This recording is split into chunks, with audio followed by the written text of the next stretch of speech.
Son las 6 de la mañana. Llega la hora de la verdad.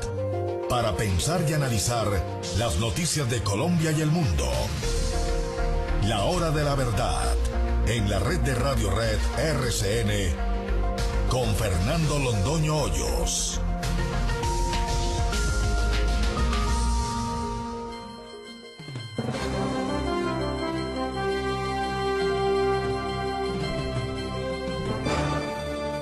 Muy buenos días, hoy es lunes 20 de enero de 2014. Esta es la hora de la verdad y estos son temas y asuntos que trataremos en la grata compañía de ustedes durante las próximas horas. Llega al fin el circo de Petro.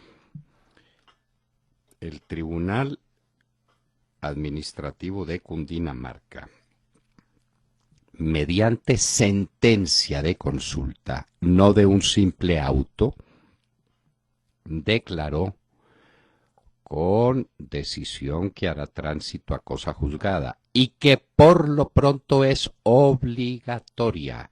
La sentencia de primera instancia en tutela es obligatoria.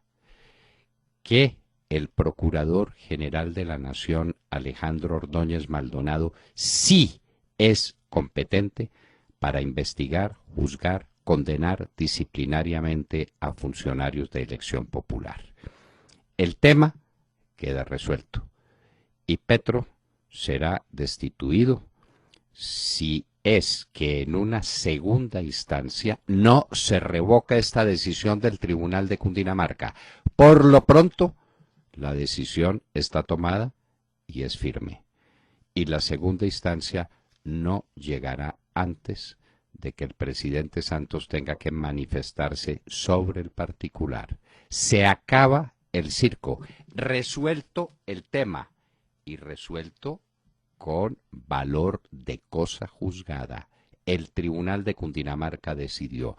¿Por qué no se menciona el tema? Pues porque estamos interesados en el circo, porque el circo es muy divertido, pero la decisión del tribunal pone punto final a la controversia. Primera falla del Metro de Medellín en 18 años por mal mantenimiento del río Medellín y porque se permitió que se fueran horadando las bases sobre las cuales estaba construido el metro. En 18 años. Y unos jueces de Medellín declararon que el metro había quedado mal construido y no ha fallado un solo día en 18 años. Así atacan los jueces a ciertos contratistas internacionales y quieren que vengan a Colombia y que trabajen tranquilamente en Colombia. Otras gracias de las FARC el fin de semana. Quedó demostrada la cercanía de las FARC con el Chapo Guzmán, directamente con Timochenko. Y es con ese bandido, con el socio del Chapo Guzmán, con quien el presidente Santos sigue adelante las conversaciones, y con quien dice que llegará a un acuerdo final que tal vez, si no se refrenda a través del referendo, que lo ve como muy complicadito el presidente Santos, lo puede hacer a través de una consulta popular. Presidente, como sus expertos analistas en derecho constitucional son como muy flacos, o usted no les pregunta, desde aquí le contestamos o le decimos que la consulta popular no modifica la Constitución. Toma el pueblo en consulta popular decisiones sobre temas que le competen siempre y cuando no supongan la modificación de la ley o la Constitución. La consulta no es un medio para modificar leyes y mucho menos la Constitución política. Más sobre el caso de Petro.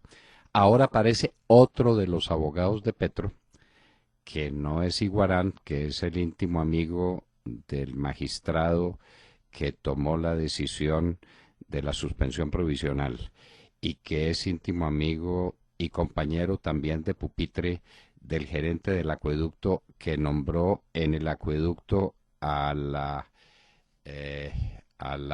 mujer del magistrado del tribunal, sino que es Julio César Ortiz, presidente del Club El Nogal, que ha metido el Club El Nogal en esta danza. Reconoce que es íntimo amigo y compañero del fiscal Montealegre, y por lo mismo le llega la amistad también al acueducto donde su hermana Berta Ortiz es funcionaria. Esto definitivamente es la danza y la rueda de la felicidad. Uno se pregunta por qué un abogado como el doctor Julio César Ortiz no toma un gesto que el decoro le impone, que es renunciar al Club El Nogal. No meta al Club El Nogal en su petrismo. No lo meta en su vecindad con el acueducto y con la fiscalía. Si está batallando esa batalla, batállela. Pero no, que no se diga que es el Club El Nogal, representado por usted, el que está en estas guerras. El logo de Uribe se lo quisieron negar, se lo quisieron sabotear, y finalmente logo de Uribe Centro Democrático. Y un logo extraordinario, bellísimo. Aparece una imagen difusa que es la imagen de Uribe. Aparecen los colores con los que se ha distinguido el Centro Democrático. Y mano firme, corazón grande.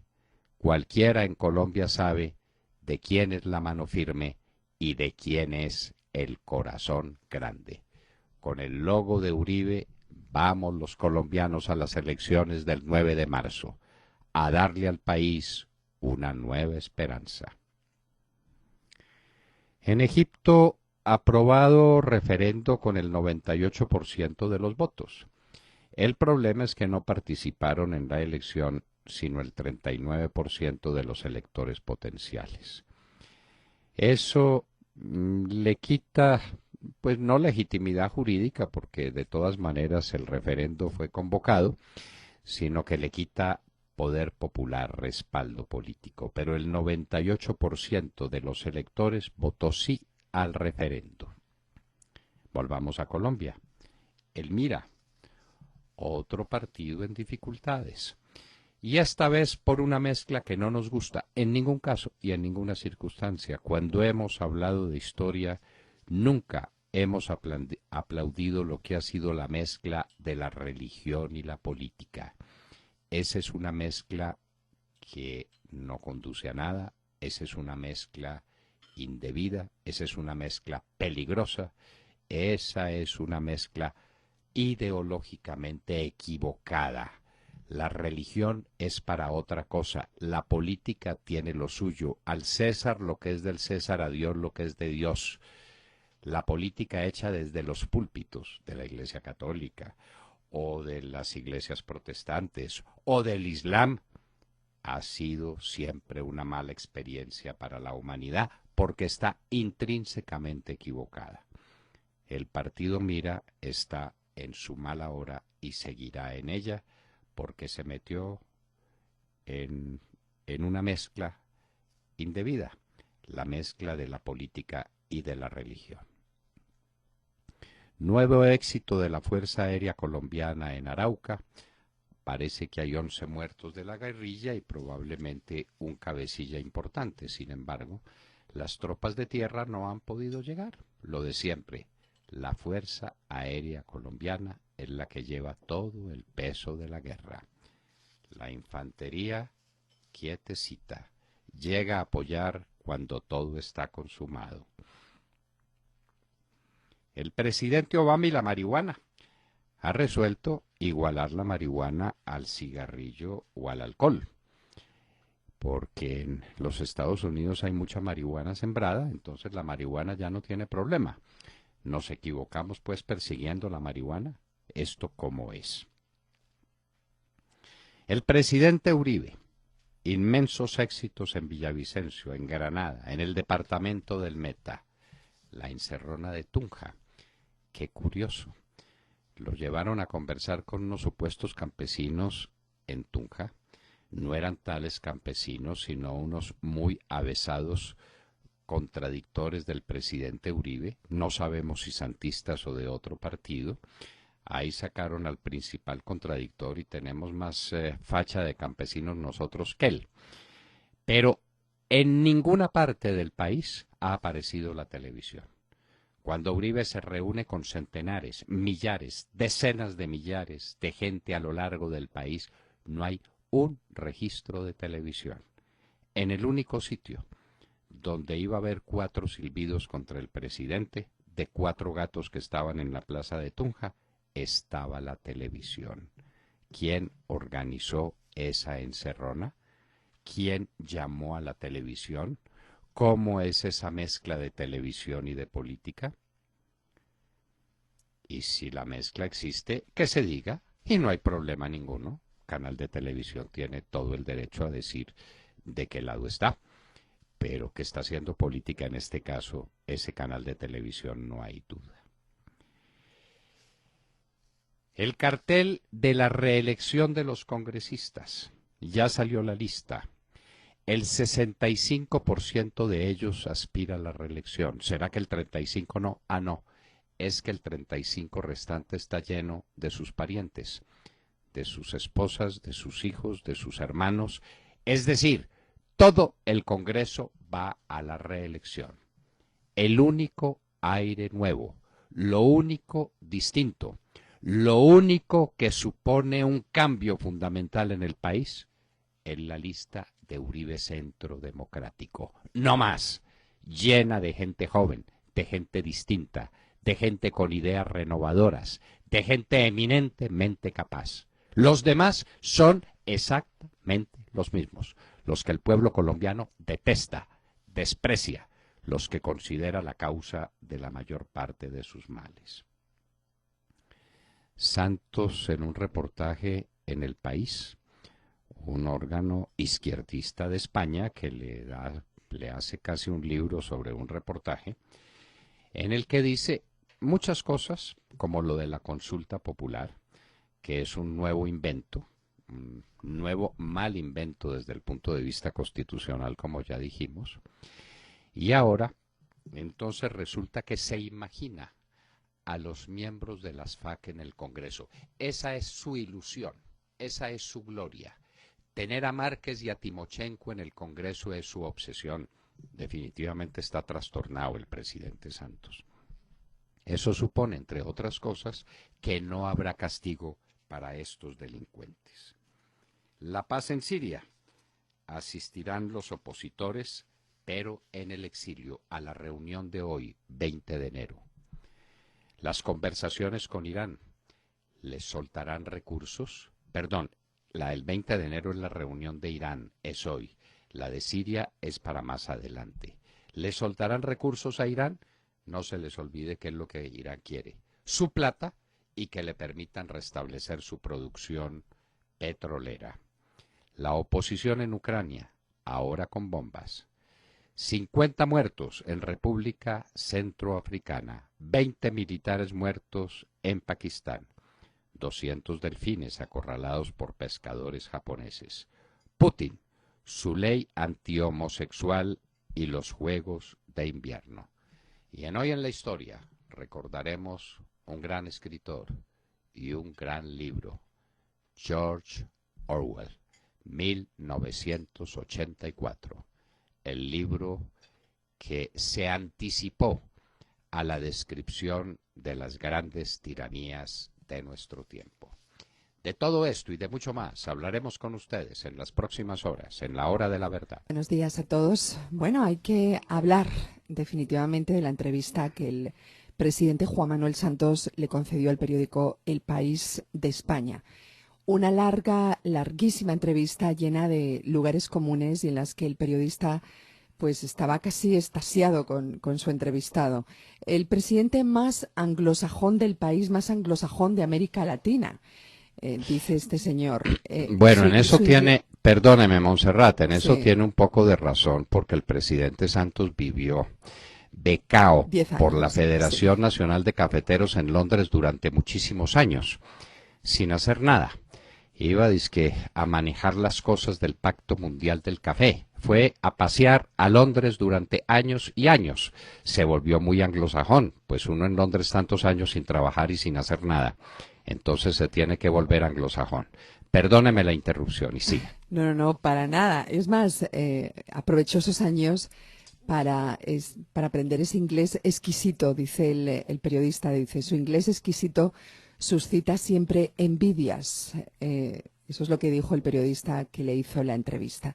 Y a continuación se sumergen en el tema de las negociaciones de paz en La Habana, tocando temas que, por ejemplo, en España son intocables. En el caso de ETA, a mí por eso me sorprende que el periodista no se sintiera ni siquiera un poquito extrañado, ¿no? Porque mientras que en España los reclusos de ETA han reclamado una participación política en el escenario vasco que nunca les han concedido, dicen que por motivos evidentes.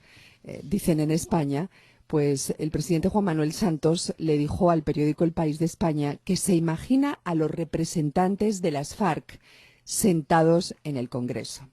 Y añadió que es muy difícil trazar la línea entre justicia y paz y que ese es precisamente el meollo de la cuestión, de la justicia transicional, asegurando que el referéndum u otra consulta popular le dará garantías a su propuesta. El presidente Juan Manuel Santos dice que los golpes de la cúpula de las FARC y el ritmo de ejecución del presupuesto del gobierno son históricos. Esa es una palabra que a él le gusta mucho. Y que ha tenido que lidiar con los enemigos de la paz, que han hecho todo tipo de acciones y propaganda negra para envenenar el proceso. En definitiva, yo diría que esta es una entrevista como de campaña electoral que parece hecha para sacar brillo y tapar una realidad que a algunos estremece. La participación política de las FARC y la línea entre la justicia y la paz y esa extraña consulta popular a la que quieren embarcar al pueblo colombiano, ¿no? Y en la que no hay tampoco mucha claridad. La pregunta es, ¿qué hay detrás de esa afirmación del presidente más anglosajón de Colombia cuando dice que se imagina a los representantes de las FARC sentados en el Congreso? ¿Y por qué el presidente Juan Manuel Santos dice que el péndulo de la política está girando en Colombia hacia la izquierda? ¿Se refiere a las FARC? Pues claro, Montserrat, él se refiere a las FARC. Él tiene que halagar a las FARC de todas maneras porque la única carta que tiene para la reelección es su famosa paz. Y a eso le va a dedicar todo, todo incluyendo el país. Él está entregando el ejército, ya dijo, ya las FARC pidieron que sacaran el ejército de todas las zonas cocaleras y Juan Manuel Santos no vacila en hacer tantos caguanes como zonas cocaleras hay en Colombia. Ya hizo una, Montserrat, es que esto no es juego. Lo que hay en el Catatumbo es un caguán que no ha dicho su nombre. Es un sitio donde mandan las FARC, donde no hay fumigaciones, donde los campesinos que se dedican a la siembra de coca tienen toda clase de protecciones y la garantía de que se les indemnizará si hubo o llegare a haber erradicaciones de cultivos. Eso lo hizo Bruce McMaster, no se le olvide, el actual presidente de la ANDI, de manera que la ANDI probablemente también esté marchando hacia la izquierda. Uno pues no sabe esto cómo va a ser ni para dónde va, pero yo no sé si los señores del país hablaron del presidente más anglosajón de Colombia, o más anglosajón de América, o más anglosajón de todas partes, por hacerle bien o por hacerle mal. Uno no sabe esto cómo es, ¿no es cierto? Pues los oyentes en el chat tienen la respuesta. Dice María Elena, fue un publireportaje, y otros oyentes dicen en un lenguaje más de andar por casa que es una entrevista lambona. La verdad es que falta un poquito de imparcialidad. Creo que el periodista se dejó extasiar un poco, ¿no? Pero bueno, esa es la entrevista. El más anglosajón de los presidentes. Qué maravilla. Sí. Su inglés exquisito suscita envidias. Su inglés exquisito, claro, lo aprendió por cuenta de los cafeteros de Colombia. Allá lo tuvieron durante años, haciendo nada. No ha conocido un cafetal, no distingue un Borbón de un Caturra. No ha entrado jamás en un campo cafetero. Estaba en Londres, hablando del pacto cafetero, pues a raticos. Esa Organización Internacional del Café no hace nada. El que trabajaba era su excuñado Néstor Osorio Londoño, que tampoco trabaja mayor cosa. Y la vida buena, la vida rica por cuenta de los pobres cafeteros de Colombia. Bueno, pero en fin, aprendió un inglés exquisito y entonces eso es una maravilla. William Calderón. Doctor Londoño, buenos días Colombia. Gracias por invitarnos a sus hogares y a sus vehículos. Hoy es lunes 20 de enero del año 14. Fiesta en Corraleja sin Corraleja. Son las 6:24 de la mañana. Sí, señor, ya llegó el 20 de enero. La Corraleja se acabó. Cincelejo, pero no hay Corraleja, ¿no? Y hay un disco que se llama Fiesta sin Corraleja. Está ya por allá funcionando duro en Cincelejo. Hablemos de la Corraleja del Partido Conservador, que será con mermelada. 6:24. El Partido Conservador prepara la convención de su organización política para este 26 de enero. Y ya tiene proyectado adherir a la candidatura reeleccionista del candidato de las FARC. Se trata de Juan Manuel Santos. Un grupo de congresistas, encabezado por el hermano del presidente del conservatismo, Arturo Yepes Alzate, de la mano de... tiene en su propuesta a varios amigos, por Efraín Cepeda, Roberto Gerlain, Eduardo Enríquez Maya, Hernán Andrade, Miriam Alicia Paredes y Carlos Ramiro Chavarro, quien ya está en la nómina reeleccionista a través de la Fundación Buen Gobierno. Otro sector de la colectividad conservadora plantea la necesidad de contar con su candidato propio, encabezados por Juan Manuel Corzo, Nora García, Sami Merek, Fernando Tamayo y José Darío Salazar, quien se erige como el líder.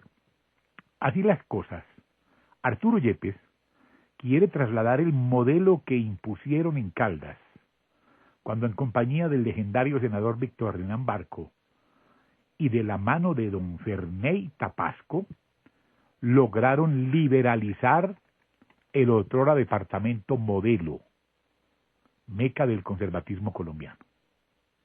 Para la precandidata conservadora Marta Lucía Ramírez, el pulso en el partido es por la plata, por lograr el apoyo del gobierno.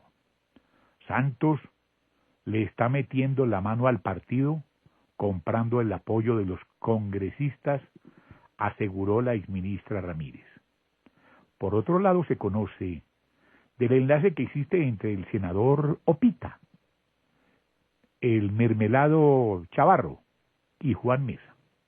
El diario El Espectador conoció que hubo una reunión secreta entre los parlamentarios azules y el ministro del Interior Aurelio Iragorri, en donde se formalizó el respaldo a Santos. La decisión la tienen los convencionistas este próximo domingo, doctor Londoño.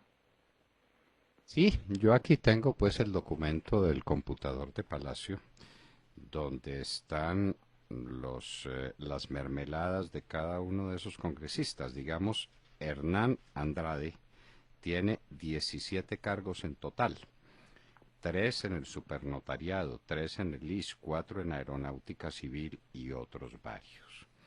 Y así pues los tengo a todos. Aquí está mi lista. Eso tiene que ser una tarea de consulta obligada para todos. Efraín Cepeda tiene 26, William. 26.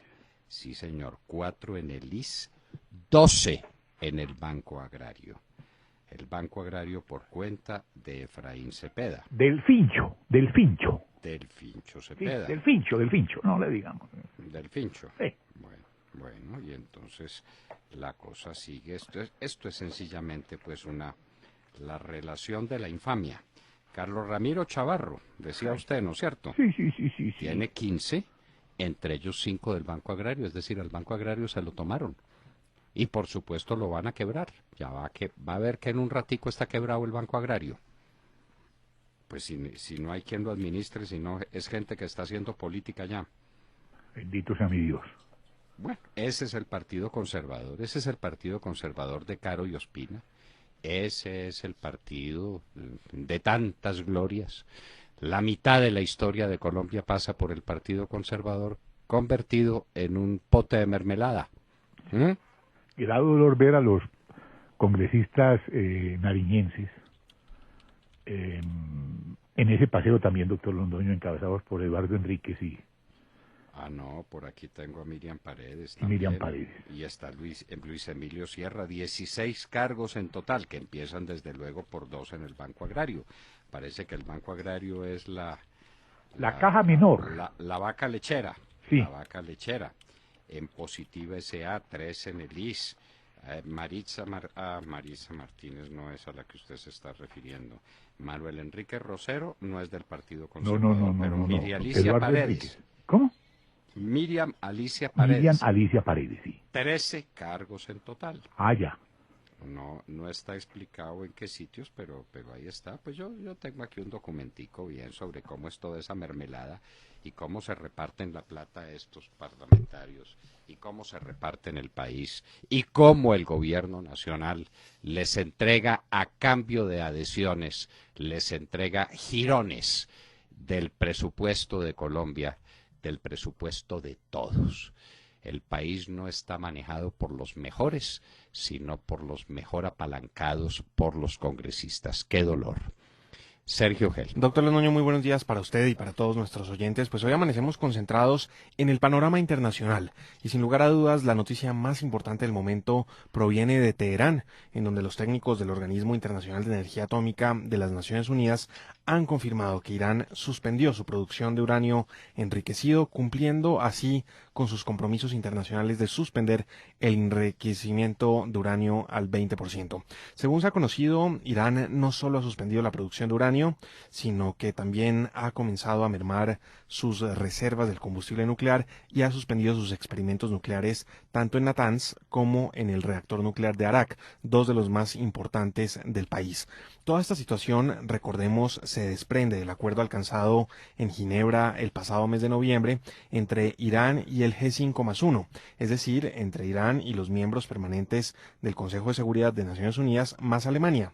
Y así las cosas, se espera que en los próximos minutos los ministros de Exteriores europeos aprueben el desbloqueo de fondos iraníes congelados en bancos de todo el mundo. Esto implica que los iraníes podrán ahora acceder a millones de dólares y acceder a miles de millones bloqueados que ya habían sido pagados por países como China, por India, Japón, Turquía, Taiwán, Corea del Sur. Ya habían pagado a Irán una plata que quedó congelada. Le habían comprado petróleo, esa plata, que son miles de millones de dólares, había quedado congelada en las cuentas y ahora podrá Irán acceder a ese dinero. Ese sería el primer paso del desbloqueo que tanto ha anhelado Irán y que el señor Rouhani se ha empeñado en superar. Hoy podemos esperar que se agite el mercado del petróleo. Hay quienes estiman que las sanciones contra Irán han dejado por fuera del mercado una cifra superior al 1.000.000 de barriles diarios.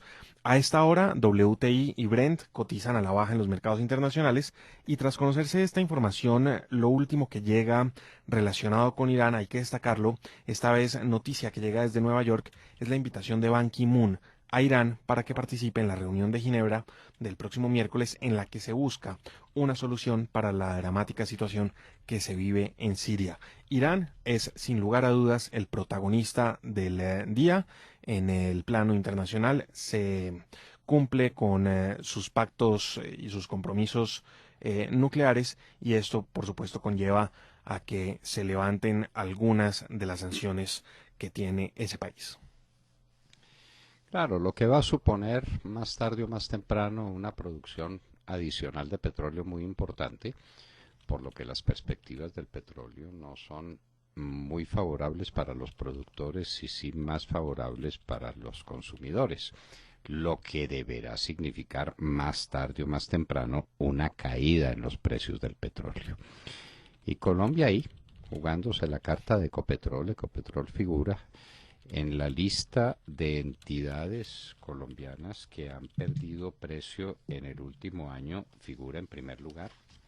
Es una lista complicada, Sergio. Sí, señor.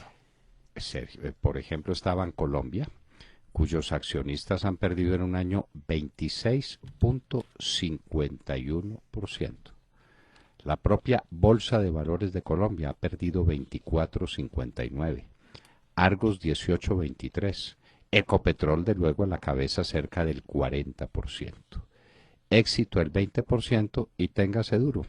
Los accionistas de Fabricato han visto que en un año sus acciones cayeron 81.67%. Los de Paz de Río, óigame, 52.50%, es decir, en un año perdieron más de la mitad de su patrimonio, los accionistas de Paz de Río. Bueno, y nosotros pues con Ecopetrol, y esto venía a propósito de que Irán muy pronto estará restableciendo su producción petrolera, una de las mayores del mundo. Sí, señor. Alejandro Ramírez. Buenos días a los oyentes de la Hora de la Verdad. Hoy los saludamos con la noticia del rechazo de la tutela interpuesta el 12 de diciembre por Julio César Ortiz, apoderado del alcalde distrital Gustavo Petro, por el Tribunal Administrativo de Cundinamarca. El magistrado Samuel Ramírez, de la sección segunda del Tribunal Administrativo de Cundinamarca, consideró improcedente la acción de tutela presentada por el abogado Julio César Ortiz, considerando que la Procuraduría sí puede destituir a un mandatario elegido popularmente, contrario a lo manifestado en Providencia del magistrado José María Armenta. El abogado Julio César Ortiz había pedido la suspensión provisional de los efectos del fallo de la Procuraduría, medida que había sido negada por la sección segunda del tribunal en tanto no se conocía el fallo, y por ello no era posible contrastar que con este se vulneraba el derecho fundamental al debido proceso del alcalde Gustavo Petro. El abogado Julio César Ortiz argumentó en la acción de tutela que el procurador general no tiene competencia para destituir al alcalde, y esa competencia es directamente asignada al presidente de la República, y las funciones constitucionales deben enmarcarse dentro de la Carta Política. El Tribunal Administrativo de Cundinamarca ratifica con su fallo la jurisprudencia trazada por la Corte Constitucional, según la cual tanto la Constitución como la ley facultan al Ministerio Público para controlar a todos los funcionarios, incluidos los de elección popular. La decisión del tribunal contradice el argumento central del también magistrado de la sección segunda del Tribunal de Cundinamarca, José María Armenta, quien ordenó suspender el proceso de destitución por 10 días mientras decide de fondo la tutela entablada por el ciudadano José Gotardo Pérez. Por otro lado, la acción de tutela es un recurso al que solo se puede acudir una vez se han agotado las demás instancias jurídicas posibles, en este caso, la demanda ante la justicia contencioso-administrativa ante el Consejo de Estado, juez administrativo de la conducta del Ministerio Público. Doctor Londoño, se avisora la decisión de la rama que afirma la competencia de la Procuraduría. No se avisora, ya llegó, Alejandro. ¿Cómo así que se avisora? Ahí está, si usted la está comentando. Y usted sabe que las sentencias de primera instancia en tutela tienen efecto inmediato. La apelación no suspende la ejecución de la sentencia. La tutela tiene efecto inmediato. Y la tutela interpuesta por Petro fue negada, y el Procurador General de la Nación sí es competente para destituir a Petro, y obró dentro del ámbito de su competencia. Eso es lo que hay en este momento. Y por eso las tutelas no se pueden presentar sino bajo la gravedad del juramento de que no se ha instaurado otra con el mismo asunto por la misma persona. Petro como tal no pudo meter sino una tutela, una, la que le metió Julio César Ortiz, y la perdió. Entonces, Julio César Ortiz e Iguarán consiguieron 40, 50 o 200 payasos que metan tutelas, dizque hablando en su propio nombre. Sus derechos se encuentran muy disminuidos porque el procurador sancionó al alcalde Petro. Y el alcalde Petro se defiende en tutela y la corte y el tribunal ya le dijo, no se avisora, le repito, Alejandro, ya dictó el fallo, no fallo, sentencia, diciendo que el procurador sí es competente. Adiós, vendrá la apelación, ya se verá, pero mientras tanto, tal como lo dispone la Constitución, la sentencia de tutela es de cumplimiento inmediato. En este momento, cuando estamos hablando ante nuestros oyentes, Petro está destituido en este instante. ¿Está claro? Está claro, y esta semana se reúne el tribunal para revisar esta suspensión provisional dictada por el magistrado José María Armenta hoy. No, Alejandro, seamos precisos. El tribunal quiere trazar una política. El tribunal debe decidir qué hacer con la oleada de tutelas que tiene en su poder. Y el tribunal va a examinar cómo un magistrado sin reparto se tomó un proceso para determinar en sana unilateral que el proceso quedaba suspendido. El proceso no, perdón, la destitución del alcalde quedaba suspendida, el procedimiento no, y por eso sigue adelante la notificación. Pero en medio de todo esto, la sala competente, sala, que no puede ser revisada por la sala general ni por nadie, sino en segunda instancia, eso iría al Consejo de Estado, ya tomó la decisión que está en firme, y decisión que se tiene que cumplir, como se tienen que cumplir todas las tutelas cuando se dicta sentencia en primera instancia. ¿Está claro, Alejandro? Completamente. Bueno, señor.